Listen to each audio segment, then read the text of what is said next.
Just like to start off with thanking the organizers for putting together this great event. It's a little bit out of my comfort zone, but I have learned a lot yesterday, and I'm really looking forward to another exciting day today. As was just introduced, I just recently transitioned to a postdoc position in the Magnagni lab. So what I'm presenting here today is from my PhD studies, which was really an impromptu, unexpected project on immune biomarker discovery in COVID-19 patients. And of course, COVID-19 is not directly related to the transplant field, but I think we learned all yesterday that biomarkers are a very powerful tool and can be very useful for the transplantation field. And to just orient you, the area of immune biomarker work that I'm presenting here today is the very beginning. So that the exploration of a tissue to really drill down into the immune system, in this case, to find those key markers that can inform us on some aspects of the disease. So I don't think we need an introduction on COVID-19. I'm pretty sure you're all very familiar with the impact of what this virus has had on society in the last few years. But I would like to start just with giving you a quick introduction of what we generally know about the immune response in COVID-19 patients. So you are probably all familiar with the fact that individuals can present with varying different levels of the disease. There's people that have no symptoms or very mild symptoms that can be treated at home. But then there are individuals that have to be admitted to the hospital and even to the intensive care unit, where they often require ventilation, and some stay for a very extended period of time or pass away from COVID-19. And when we look at the immune response in these different patients, we see that it's actually quite different depending on the level of severity. So in those individuals with the milder forms of the disease, we see what is a more expected immune response to a viral infection. So a large expansion of lymphocytes that then specifically target the virus and clear it very effectively from the host. But then when we look at those more severe cases, we see that the picture is actually the opposite. We see a reduction in lymphocytes, what's called lymphopenia, and instead we see an expansion of non-lymphocyte subsets that then produce a large amount of cytokines that then lead to that cytokine storm that's often seen in those patients. And this underlies those really severe conditions like acute respiratory distress syndrome, for example. So these are general immune features that separate those milder cases from the severe cases. But when a patient gets admitted to the intensive care unit, they, in terms of their general symptoms and also in terms of these general immune features, they all pretty much look the same. And the clinician is not really able to discern who will recover more quickly and who will go on to have a very challenging stay in the ICU. And so when we undertook this project back in 2020, we started first with wanting to, in general, characterize the immune response, but then we wanted to make our question more specific and really try to answer this question: can we look right at that time of ICU admission at the immune composition in these patients and see if there are particular immune signatures that can predict how a patient might fare in the ICU and help clinicians with triaging patients at time of ICU admission. So with this general question in mind, this is our study design. So we received peripheral blood samples right at time of ICU admission, and from these peripheral blood samples, we isolated PBMCs, the white blood cells, and we also isolated serum. And then on the white blood cells, we performed high-dimensional immune profiling using mass cytometry, also called CyTOF, And we also looked at selected serum cytokines in the serum samples. And then we put these data sets together to really generate this in-depth look into the immune system right at ICU admission. And from these analysis then, and also putting this together, of course, with the clinical information that we had from the patients, we were able to discern these two different outcome groups. We had patients in the short stay group that all went home after just 6 days or less in the ICU, and they all went on to recover.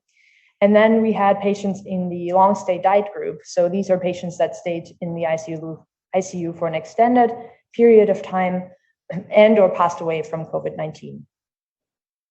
And I also want to mention at this stage that the study was conducted on a total of 90 patients on whom we had the cytokine data. And then for 42 of these patients, we also had the cytov data as well.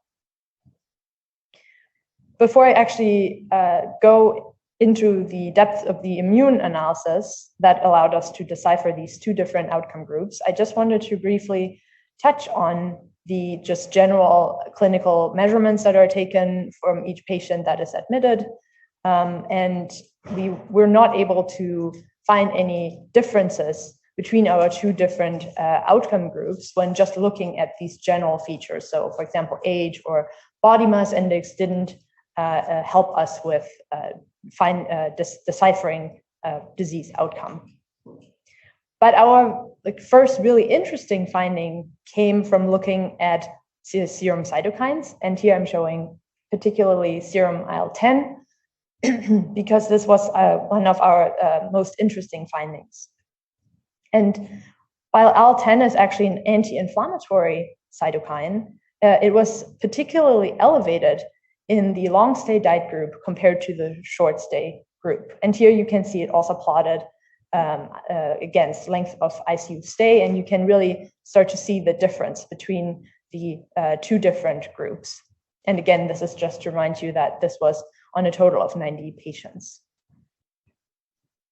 So these were really exciting findings from the serum side of our study. So now let's have a look at the white blood cell analysis performed with cytov. So cytov is a really powerful exploratory tool because it allows for up to 40 markers to be used in one antibody panel in one analysis. So it's otherwise very similar to flow cytometry, but because it avoids that spectral overlap that we're used to from flow cytometry and really centers around just conventional mass spectrometry at the end of the day, we are able to get really distinct peaks, and that's the reason why we can include so many markers in one analysis. And then this is the kind of data that you receive from using this high-dimensional tool. We are able to characterize broadly all of the different immune subsets that you might expect to be floating around in peripheral blood. And we're also able to find a lot of detailed signatures within these broader groups. And this is shown here in this UMAP clustering plot, where I've just highlighted some of the broader populations like T cells and B cells and myeloid cells. And then it's also shown here in the corresponding expression heat map, where you can see all of the different signatures that are generated using our antibody panel that's shown here.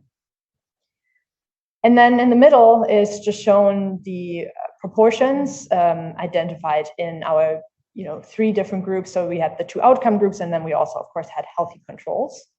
And what you might immediately see is that we were able to confirm what had already been shown by other studies, that we see this drastic reduction in lymphocyte subsets like CD4 T cells and CD8 T cells, for example.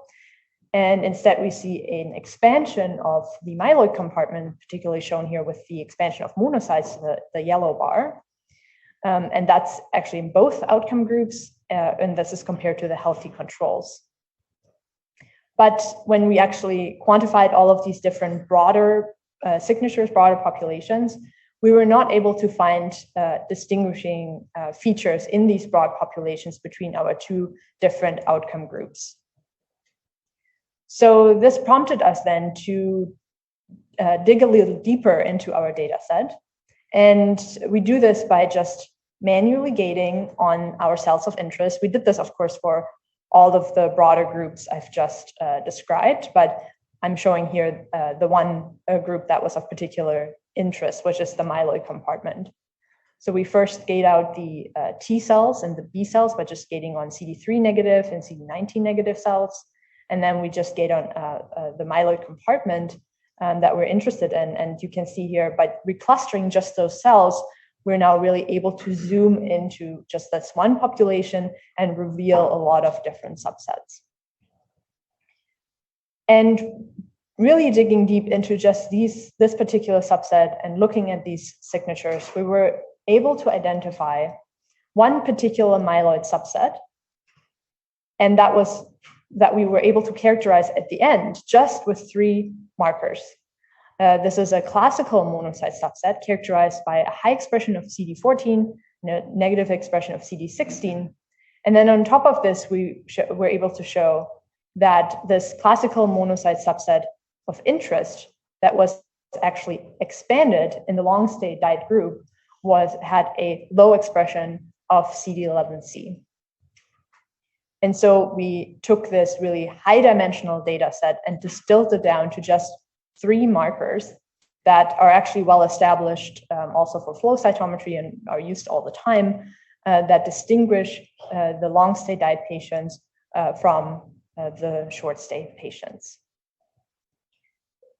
And then we put our exciting findings from the cytokine analysis and now the white blood cells analysis together. And by looking at both serum IL-10 levels that are elevated in the long stay diet group and the CD11C low classical monocyte subset that is also expanded in the long stay diet group, we were able to separate the long stay diet patients from the short stay patients with 91% specificity and sensitivity. And this allowed us to create this screening chart that a clinician might be able to use right at admission of these patients to, right at that time point, decipher who might go on to have a poor disease outcome. And there's a lot more details in the study. It's now published, so if you're interested, you can look into the publication as well. But overall, this really means that there is a lot of information contained in the immune system, in the peripheral blood immune cells that can be harnessed to assist with patient triage. And this is just shown here for COVID-19, but I think is probably applicable for all kinds of different diseases. And by triaging patients right at that admission, a clinician may be able to allocate resources more appropriately or even use more individualized care for these patients. And that's, of course, the key word. Personalized medicine is, of course, the overall arching goal that we all would like to see in the future. And I think immune biomarkers can be a great step into that direction. And then the other side of a project like this is, of course, we also have gained a little bit more of an understanding what's going on the immune side, what's going wrong in these patients. We've identified very specific targets that might in the future be harnessed for therapeutic interventions. So before I end my talk today, I also wanted to briefly touch on something that I think is generally applicable also for today's audience, that something that we've identified by undertaking this kind of study, that there is, especially in an emergency situation like COVID-19, there's still a few gaps that exist that really prevent a study like this from being conducted very efficiently and with all of the right data and information that would then really allow this from basic research for the translation from basic research into the clinic to actually change patients' lives. I think there's still, we had wonderful clinicians that we had the privilege of collaborating with, but I think in general, there's still a lack of understanding on the clinic side of what the basic researcher needs, and then also a lack of understanding for the basic researcher what might be going on in the clinic that perhaps prevents, certain way samples are stored or patient data is collected. That is absolutely critical for this kind of research to be conducted successfully. And so right now we're kind of working on coming up with a plan specifically for immune biomarker discoveries that maybe lists a step-by-step guide on what are the important things to watch out for. And perhaps in the future, we'll discuss this with health policymakers that maybe can establish a protocol that can assist with these studies to be conducted in the best possible way. With this, I would like to end my talk and just really quickly thank especially Kelly McNagny, of course, my supervisor, and also all the other wonderful McNagny Lab members that have assisted with this project. And special shout out to the clinicians at the Vancouver General Hospital and the St. Paul's Hospital that have, of course, without whom we would not have been able to undertake the study. And also thank you to the Wellington Lab who have been key in collecting the cytokine data. And finally, of course, a thank you to the patients that have graciously donated their samples. Thank you, and I would be happy to answer questions.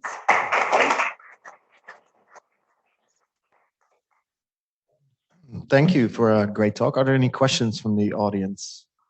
And we'll monitor the chat for the people on Zoom. We'll make sure that we read out your questions. Franz? Thanks for the talk. So I was curious about the IL-10 levels. Do you know mechanistically where the IL-10 is actually coming from? Yeah, I mean, we don't know for sure, but what currently is thought that there's just a failure really to mount an appropriate type 1 immune response that is needed to clear the viral infections. Lymphopenia is another sign of that. There's just the T cells are not able to really expand, and it has been shown with other viral infection that occurs often when there is an inappropriate type 1 interferon production, which is the really first step in a type 1 immune response. If that goes on for too long, or it's not strong enough at the beginning because maybe of underlying conditions, or I don't know, certain other things that are going on in the patient, then this prolonged interferon production can actually cause cells to shut off their antiviral response and instead start producing things like IL-10 and upregulate exhaustion receptors and things like that. So maybe that's happening to the macrophages and the myeloid cells floating around, and they're starting to produce the right. IL-10. I wonder if it has something to do particularly with the expanded monocyte population that you were finding. Yeah, so that's actually the monocyte population that's expanded is CD11C low, right? Which CD11C low is usually helps with these cells going into the tissue. So perhaps because of that level of the IL-10 level that's everywhere, they're getting shut off and they're not able to perform their function as usual. So they're really a unexpected subset to find, because you wouldn't expect them to be CD11C low during an active viral infection. And they might even themselves produce it. We haven't shown that yet, but it's either them or tissue macrophages that produce it. Thanks. There was a question over on the right. There's a microphone blinking in two places. There we go. Yeah. I think Ali's right now. So. Oh, I thought you pressed yours first. Here you go. Oh, all right. Well, I guess it's mine. Two questions. Did you have any information, this may be in the paper already, about pre-treatment of these patients? So the blood was sampled at the beginning of the ICU stay, but do you know whether they were treated beforehand with anything? Yeah, they were treated, all of them were treated with steroids before the blood collection. Uniformly? So, uniformly treated, yes. Because the way at the time when we received these samples, that had already been established as a first line treatment in the Vancouver hospital. So they were all uniformly treated. And so remind me, who were your healthy controls? Sorry? Your healthy controls? Yes. Who were they? They were age matched volunteers that we were able to Just whoever was in the access lab on the day? Yeah, but they were age matched and at the time not like tested negative for COVID, but they had no symptoms at the time we took the blood or had any history of COVID. So that was the criteria. It was a impromptu. What's one of the things we would like to address, the lack of appropriate control samples available for studies like this, because right in the middle of a pandemic, it's really hard to get age-matched donors to come donate their blood, right? Nobody really is excited to just walk into a hospital and come donate their blood if they don't have to be there. Right. So that was one big issue where we actually were holed up for carrying out the study for a while because we were still collecting the healthy donors. So probably a little too late now, but I mean, I think routinely when we admitted patients for urgent operations or necessary operations rather, we would always test every single one for COVID and not irregularly, they would be completely asymptomatic, but had COVID.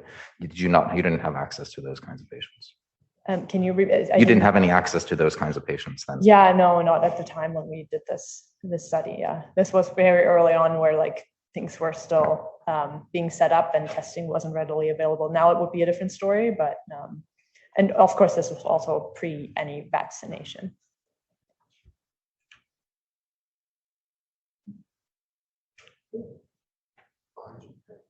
Sorry. I was just interested in the T cell response. Was there any difference between the two groups? And because you're talking about exhaustion, so were there more PD-1 expression in the T cells or CD8 cells in those patients that ended up in a long stay group, or? If you're asking if there's more exhaustion markers expressed in the two different. Well, I guess that's a specific question, but the more broad question: did you see any phenotypical differences in the T cell response between the T cells? I see. There are differences between generally the patients and the healthy controls, like tons and tons of differences. The lymphopenia was obviously the general feature, and then there were also different subsets that were T cell subsets that were drastically changed, but nothing for this particular study that helped us with the two different outcomes, decipher the two different outcome groups. Interestingly, like we definitely really deeply dug into the T cell compartment, but none of the memory subsets or any of the activation markers that we had in the study. Of course, we also didn't cover everything. We had the limit of the 40 markers. None of those markers helped us differentiate between the two different outcome groups. So we probably could, publish a whole nother paper on the differences between just the healthy controls and the patients, and all of what subtle differences in the T cells show up in these patients. Lots of publications already also out there on that particular, because T cells, of course, are of a big interest. But for this particular study, when we really wanted to decipher the outcome, it was really the myeloid compartment that was of most interest. There's a microphone on in the middle. Yeah, go ahead.